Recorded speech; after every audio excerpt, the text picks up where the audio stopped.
आज की कहानी है दिव्या और उसके प्यारे साथी ब्रूनो की। दिव्या एक दयालु, सुंदर और भगवान श्री कृष्ण की सच्ची भक्त है। एक दिन सुबह सुबह दिव्या अपने घर के आंगन में भगवान श्री कृष्ण की मूर्ति के सामने एक पवित्र तुलसी का पौधा लगाती है और उसे श्रद्धा से पानी देती है। दिव्या हाथ जोड़कर भगवान कृष्ण से प्रार्थना करती है और फिर अपने रोजमर्रा के कामों में लग जाती है। लेकिन अगली सुबह कुछ ऐसा होता है जिसकी उसने कभी कल्पना भी नहीं की थी। जैसे ही दिव्या तुलसी को पानी देती है, अचानक उस पौधे की पत्तियां चमकते हुए हीरों में बदलने लगती हैं। दिव्या हैरान रह जाती है। वह धीरे से एक पत्ती को छूती है और तभी हीरों की बारिश उसके हाथों में गिरने लगती है।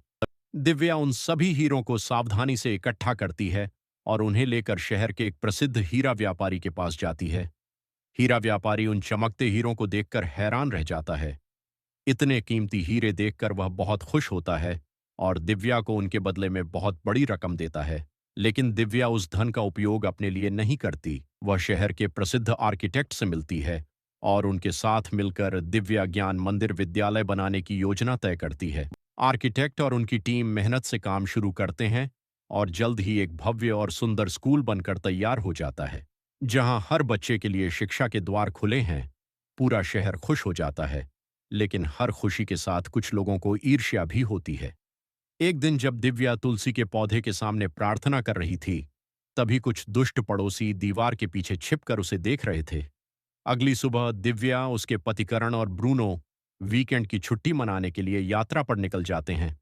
लेकिन उसी रात कुछ जलन रखने वाले पड़ोसी चोरी छिपे आकर दिव्या के आंगन में लगे उस चमत्कारी तुलसी के पौधे को काट देते हैं। जब दिव्या और करण वापस आते हैं तो देखते हैं कि तुलसी का पौधा जमीन पर टूटा पड़ा है। दिव्या का दिल टूट जाता है। वह आंसुओं के साथ भगवान श्री कृष्ण से प्रार्थना करती है। उसकी सच्ची भक्ति देखकर एक अद्भुत चमत्कार होता है। भगवान श्री कृष्ण स्वयं प्रकट होते हैं और दिव्या को आशीर्वाद देते हैं। दिव्या को यह एहसास होता है कि सबसे बड़ा धन हीरे नहीं, बल्कि अच्छे कर्म और सेवा है। और तभी एक नया चमत्कार होता है। जहां तुलसी का चौरा था, वहां अचानक एक छोटा सा सेब का पौधा उग आता है। कुछ ही पलों में वह एक बड़ा पेड़ बन जाता है जिस पर चमचमाते सुनहरे सेब लगे होते हैं। दिव्या उन सुनहरे सेबों को इकट्ठा करती है और पूरे नगर के लोगों में बांट देती है। पूरा शहर खुशी से झूम उठता है। लोग नाचते गाते हैं और दिव्या की उदारता का उत्सव मनाते हैं। अगर आपको दिव्या और ब्रूनो की यह प्रेरणादायक कहानी पसंद आई हो तो चैनल को सब्सक्राइब करें, वीडियो को लाइक करें और अपने दोस्तों के साथ शेयर करना बिल्कुल मत भूलिए। धन्यवाद।